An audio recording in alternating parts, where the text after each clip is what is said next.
Hello there, my name is Yorkie and welcome to episode 6 of the in-depth track guide series for Assetto Corsa Competizione, a series where we go through each circuit, breaking it down corner by corner, giving you all the juicy knowledge, tips and information that you need to learn each track properly and improve your lap times.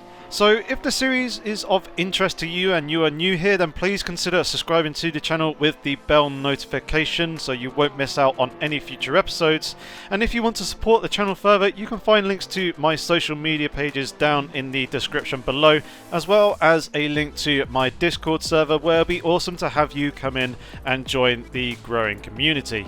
So with my shameless plug done and out the way, let's return to this 6th episode where we're going to be covering Circuit Zandvoort in the Netherlands. The track is 2.64 miles in length, 4.25 kilometers, a total of 15 corners. The setup that you're going to be wanting for this circuit is going to be high downforce with soft suspension, and as you can see from the key action areas, there's only a handful of overtaking opportunities at this circuit. There are possibly one or two more corners that you could add to the list, but in general, overtaking around this track is going to be extremely difficult, therefore getting a good qualifying position is going to be absolutely key. To kick things off, we'll take a look at the pit entry and pit exit, and this is the pit entry here where it comes off to the right just alongside the grid boxes. You've got a little bit of a mini chicane on the entry, and just as we come to the beginning of the concrete barrier to segregate the track and the pit lane, you will come across the pit speed limiter line. So you'll need to get the car slowed down and the pit speed limiter engaged, ready for that. And then coming out through the pit exit, the disengage the pit speed limiter line is just before we come to the end of the concrete barrier and the two traffic lights that are there. There's a few lines in and around here, so make sure that you actually find the correct one to engage the limiter from to avoid any potential penalty. And then as you accelerate out of the pit lane, you're going to stay to the right hand side of the dotted line as we come into the first corner. So coming to the actual circuit itself, the braking zone for turn 1 is going to be on the left hand side of the track just as we get to the 100-meter board. From here we're going to be hard on the brakes and shifting down through the gears down into first or second gear depending on the car and which it prefers for this first turn. We're then going to turn into our apex, and we can hook up two apexes here, one earlier on if you want, but the most important one is going to be the later apex. You want to stay off the inside curb as it's very tall and it'll heavily unsettle the car, but you want to try and get the good drive coming off the turn and coming out through the exit, where again ideally you want to avoid the exit curb if you possibly can. In the dry you are able to run it, but it is a bit of a trough curb that's there, so it can unsettle the car from time to time. So turn 2 is going to barely trouble the car at all. You don't really need to worry about it other than just staying off the inside curb in both the dry and wet conditions. But we then come into our braking zone for turn 3. There's no real reference point for the actual braking zone. It's a very short braking zone as well, so it's roughly in and around here that you want to start decelerating the car and turning it in towards our apex. This is around the point that you want to be aiming for, just off the inside curve, as it is very tall, so again you'll be wanting to avoid that in both the dry and wet conditions. As you can see, there's some camber to this corner as well, and whilst we want to try and carry some speed through the turn, we don't want to be running out too wide on the exit as we'll be immediately coming into the braking zone for turn 4. So try to bring the car back more towards the middle of the circuit on the exit of turn 3, and our braking zone is going to be here for turn 4 when we're going to shift down into first gear for the actual corner itself. Again, this is another turn where you can hook up two apexes, one early on if you so wish, but the latter apex is going to be the more crucial one. There is a lot of camber through this corner, so use that to your advantage. Stay off the inside curbs in both the dry and wet conditions, but you want to focus on getting a good drive coming off the exit here. Try and stay off that exit curb because it could potentially unsettle the car and hurt the traction off the corner in both the dry and wet conditions. But we then come onto one of the faster parts of the circuit with the next sequence of turns through 5, 6, 7, where you'll be wanting to maximize the speed to get the best possible lap times.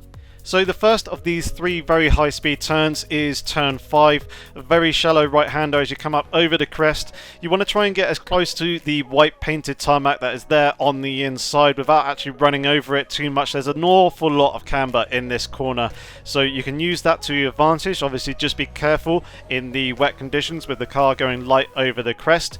We then come into turn 6, which is a very gentle left-hander. Stay off that inside curb. Whilst it's not quite as tall as some of the other curbs that we've experienced so far around this track, it is still pretty high and can quite easily unsettle the car at the high speeds that you'll be carrying through this corner. And then after that we come into the right hander of turn 7. There's a serrated curb on the inside here, and you want to try and get close to that without actually clipping it. There is an alternate track layout that joins up here as well, but there's a pretty nasty bump just on the inside there. So whilst you can try and take a slightly shorter route if you want, you do want to be careful because some cars will not like that bump, and with the high speeds it's pretty easy for the car to get unsettled. We then come into the braking zone for turn 8, a very long sweeping right hander, and this is going to be our braking point in and around here. You'll be wanting to take extreme caution in this braking zone though, because we'll be coming right up over a crest just as we are coming onto the brakes. So the car is going to be light, there's not going to be too much grip available, and if you're getting too hard and too aggressive on the brakes, you're likely going to unsettle the rear and cause the car to oversteer coming into the long sweeping right hander. The apex itself is quite late on through the corner. Once we come to the curbing here on the inside, you want to stay off the curbing but just try and get as nice and close to it as possible. You want to try and carry as much speed and momentum coming through the turn that you possibly can, and then when coming out through the exit, let the car run out wide towards the exit curb.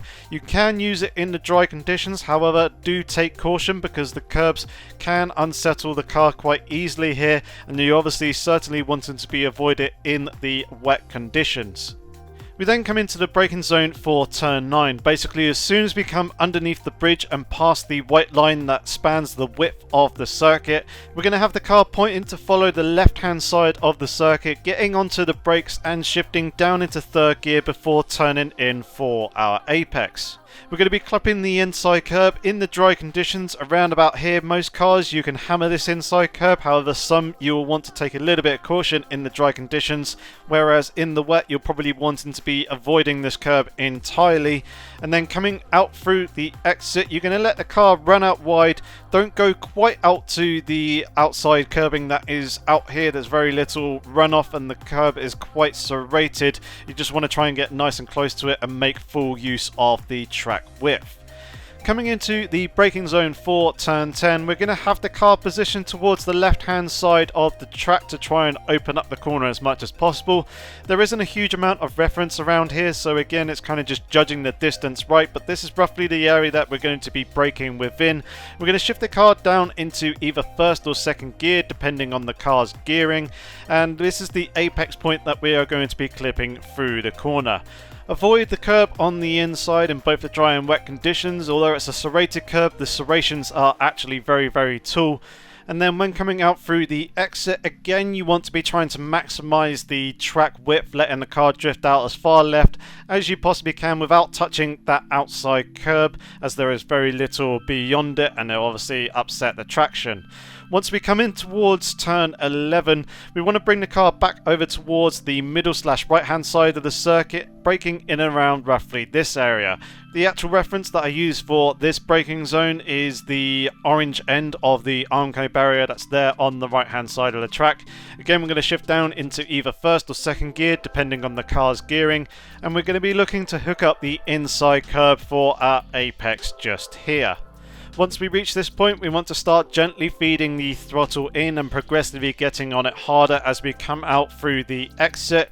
This is our exit curb, and we can actually run this a little bit in the dry conditions without too much of an issue. However, obviously you'll be wanting to avoid it in the wet conditions to avoid any potential traction loss.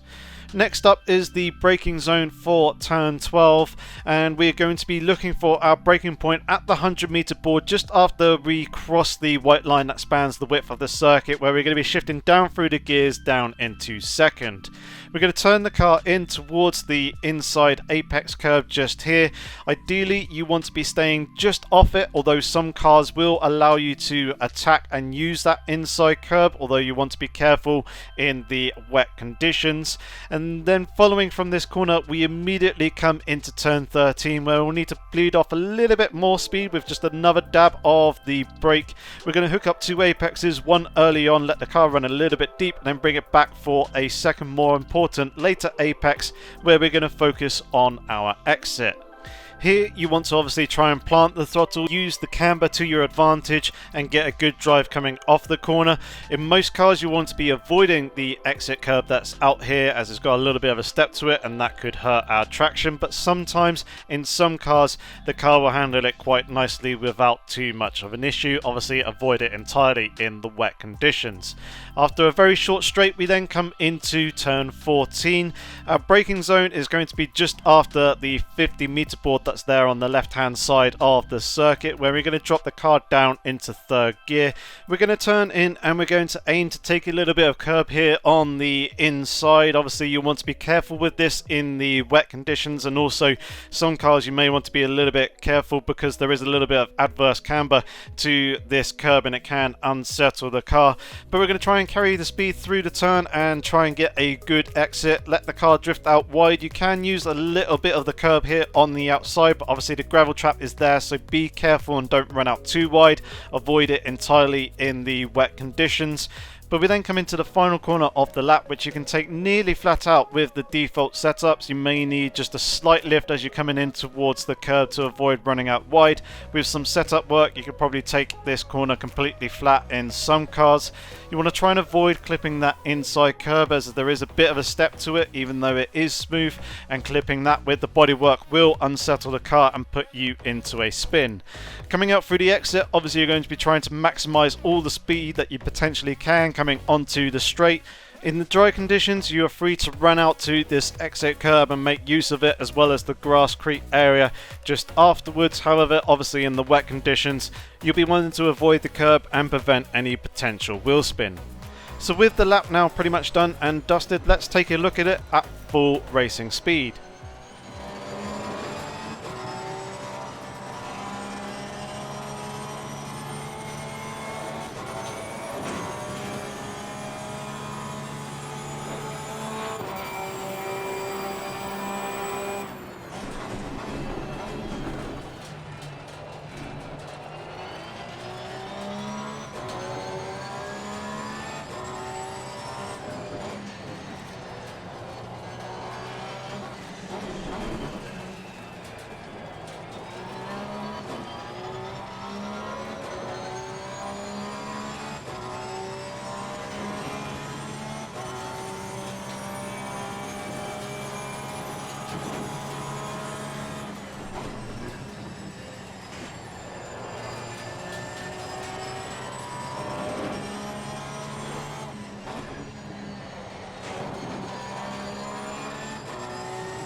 So having completed a fairly solid lap and setting a reasonable lap time, I just want to finish the episode by saying that all the brake markers and apexes that you have seen here and the amount of curb use that you can use is going to depend on the car and conditions that you are obviously driving in. As I mentioned, you got the dry versus the wet conditions, and some curbs you can take in the wet, however other curbs you need to avoid or be cautious with. But obviously depending on the setup and also the actual car that you're driving, some cars handle curbs a little bit better, some are able to brake a little bit harder and later than other cars as well. So please keep that in mind as you're lapping around the circuit and taking everything on board here. If you enjoyed the episode though, please give the video a thumbs up. If you're new here, please consider subscribing to the channel as well. And as I mentioned, social media links and links to my Discord server are down in the description below. But otherwise, thank you very much for watching. I look forward to seeing you again in the next one. But until then, have fun, stay safe, and take care.